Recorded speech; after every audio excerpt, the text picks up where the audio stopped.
Pero ito, panoorin po natin ang pinakabagong balita regarding niya sa zona na yan. Ito. Nagkumpirma ng kanilang pagdalo ang nasa higit 2,000 bisita para sa ikatlong State of the Nation Address ni Pangulong Bongbong Marcos sa July 22. Ayon kay House Secretary General Reginald Velasco, itinaas na nila sa 1,814 mula sa 1,312 ang bilang ng upuan sa plenaryo ng Batasang Pambansa. Habang magkakaroon din ng viewing area para sa 300 bisita na hindi ma-accommodate sa loob ng plenaryo. Kaugnay nito, kinumpirma ni Velasco ang hindi pagdalo ni na former Vice President Leni Robredo at Jojo Marbinay sa sona ng Pangulo. Habang hinihintay pa lamang ang tugon ni na Vice President Sara Duterte at former President Rodrigo Duterte kung dadalo sila ng sona ng Pangulo sa July 22. Okay, eto na mga kapatid. Eto na! Eto na! Eto na! Oh, wait lang, wait lang. Chill tayo, chill lang tayo. Ha? Chill lang. Chill lang tayo. Ano sa tingin nyo? Si VP Sara ay dadalo sa sona ni Bongbong Marcos Jr. o hindi? Sige nga. Oo. Hulaan nyo, hulaan nyo. Oo. Sabi ni Bert and Mill, puro naman kasi sonangalingan ang sasabihin sa sona. Sabi ni Joyce Lilagan, hindi. Braveheart, hindi. Sige nga. Comment nga kayo dyan. Kung sa tingin nyo, dadalo ba si VP Sara Duterte sa sona di Bangago? Hindi.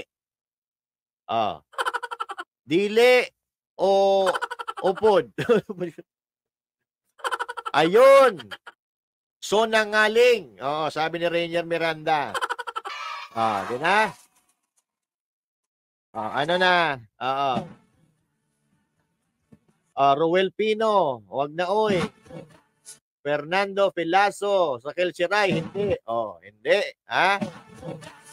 Bakit a-attend si VP Sara sa ginagawa nila sa Davao? Yan.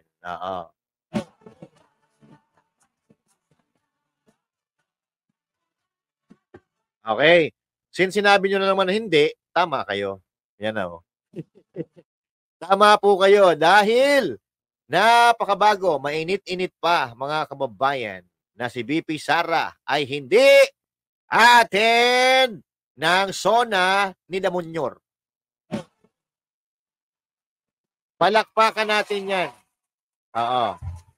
Palakpakan po natin.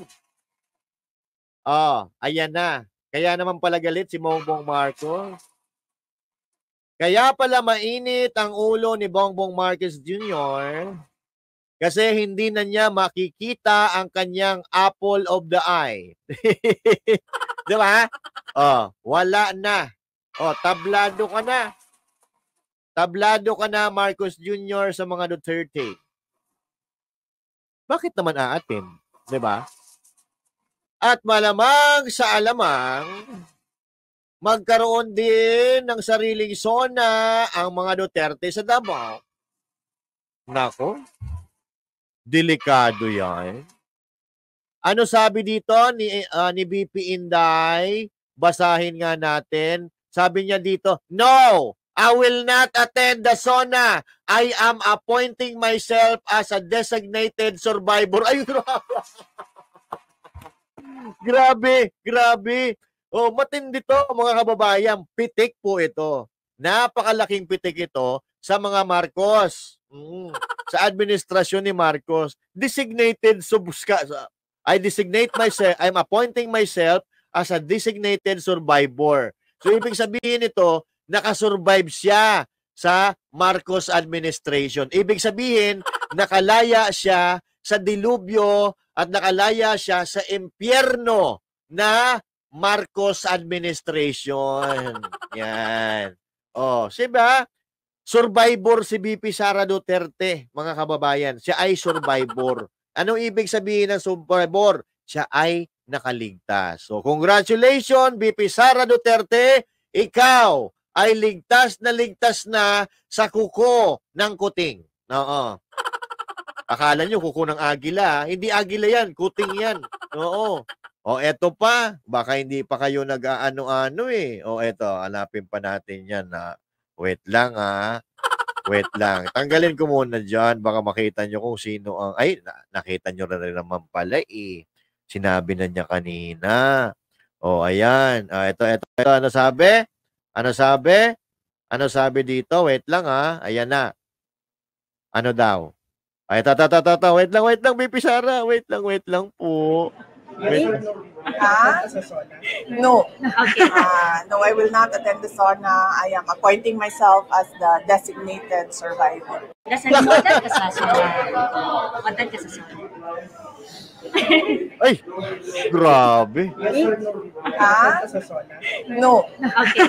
No, I will not attend the sauna. I am appointing myself as the designated survivor. Dasalimutan? Ay, grabe naman yun, BP. Palakpakan. Ayan kumpirmado, mga kababayan. Siya ay ina-appoint niya ang sarili niya as a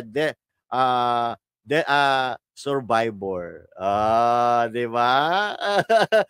Akala nyo akala nyo statement lang. Ayan, may boses pa. Diba? Ano, napansin nyo ba? Napansin nyo?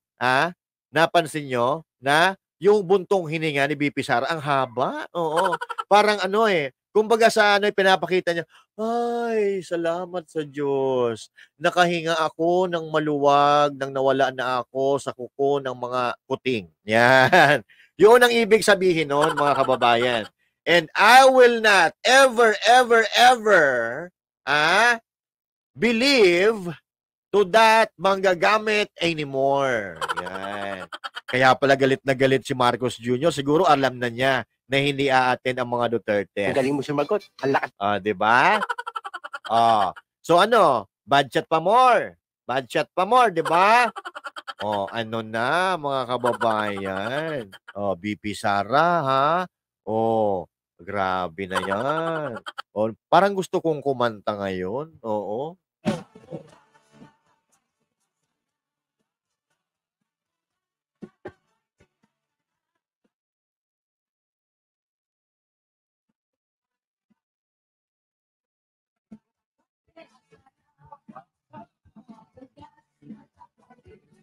Ayan. Parang nakikinikinit ako na. Okay. Parang nakikinikinit ako na kung ano yung mga susunod na kabanata sa buhay ng mga bangag. Mukhang si BP Sara Duterte ay sasali na sa maisog. Yan, palakpakan natin. Ayan mga kababayan, ang pinakahihintay nating kabanata sa buhay ng mga Duterte, yung magsama-sama sila sa isang entablado para durugin ang mga salot na nagpapahirap sa Pilipinas at nagpapahirap sa mga Pilipino. Diba? So hinihintay ko po yung pagkakataon, mga kababayan, na magsama-sama ang mga Duterte sa isang entablado para durugin ang mga salot sa lipunan ng mga magnanakaw at inuubos ang kaban ng taong bayan. Diba? Oo. Ito na siguro ang panahon. Anong petsa na ngayon? 11. Okay. So, 8 days na lang, mga kababayan. 8 days, no? 11. 8 days na lang, ay makakalaya na, si BP Sara Duterte sa pait ng kahapon. Yan. Yan. Pait ng kahapon, Oo. Kasi mapait naman talaga yung pinagdaanan niya. Pinagtulong-tulungan siya ng mga bangag. Pinagtulong-tulungan siya ng mga tambaluslos. And I think this is a time. This is the time na ipakita ng isang agila kung paano kumaway-kaway ang kanyang pakpak at dagitin ang mga kuting at mga buhaya na nagpapahirap sa mga Pilipino at umuubos ng pasensya sa mga tao at umuubos din sa kaban ng taong bayan. Yan. Okay. Now, Doon sa mga bangag at mga tambaluslos supporters na naghihintay na magsalita si VP Sara Duterte sa mga issue na may kinalaman sa ating bansa like West Philippine Sea, abangan ninyo. Magsawa kayo sa bungangels ni VP Sara Duterte. Dahil ako, natitiyak ko at nasisiguro ni Master Judea na matindi ang mga ilalabas ni VP Sara sa mga susunod na araw.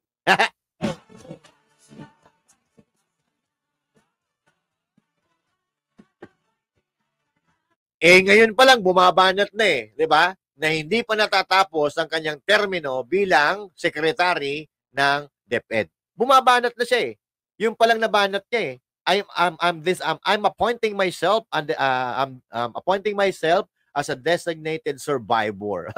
Survivor? Ulitin nga natin. Ulitin nga natin na hindi ako makamove on Kasasola. Content kasasola.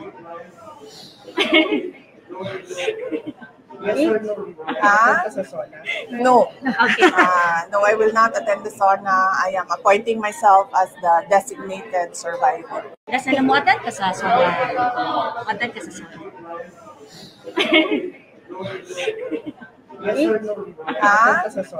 No. Okay. No, I will not attend the SONA. I am appointing myself as the designated survivor. Nako po. Palakpakan.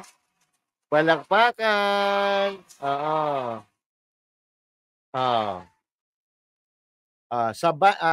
Sa banda namin, meron naniniwala na binenta ni PRRD ang West Philippine Sea. Pag-aralan mo nga yung kabanda mo. Pag-aralan mo nga yung pag-aralan mo yung mga kabanda mo na research about sa history ng Pilipinas. Nung panahon ni Pangulong Duterte, walang nawala ni isang pulgada na kiniklaim natin dyan sa West Philippines. Nawala po yan 2012. Okay? Sabihin mo sa mga kabanda mo, aral-aral din ha. Para hindi nabubudol. Okay? Kasi katangahan, yung mga naniniwala na ibinenta ni Duterte, yung mga pinapalabas ng mga bangag vloggers, yung mga dilawan at mga walang utak na mga tao sa Pilipinas na binenta ni Duterte. Tingin nga, tanungin mo sila kung ano ang ibinenta ni Duterte. Anong bahagi ng West Philippine Sea ang binenta ni Duterte. Kasi kung yung Scarborough Shoal, ang sinasabi nila, yung Scarborough, ay sa panahon po yan ni Noynoy Aquino nawala sa kamay natin. Okay? Wag po sabihin mo doon sa kabanda mo, wag kayo tatanga-tanga. Para hindi kayo nabubudol ka mo. No? Okay? Ayan, nakita na natin mga kababayan. Marami pang mangyayari mga kababayan. Abang-abang lang po tayo. Marami pa ang mangyayari sa politika ng Pilipinas, lalo na bago mag-file ng Certificate of Candidacy.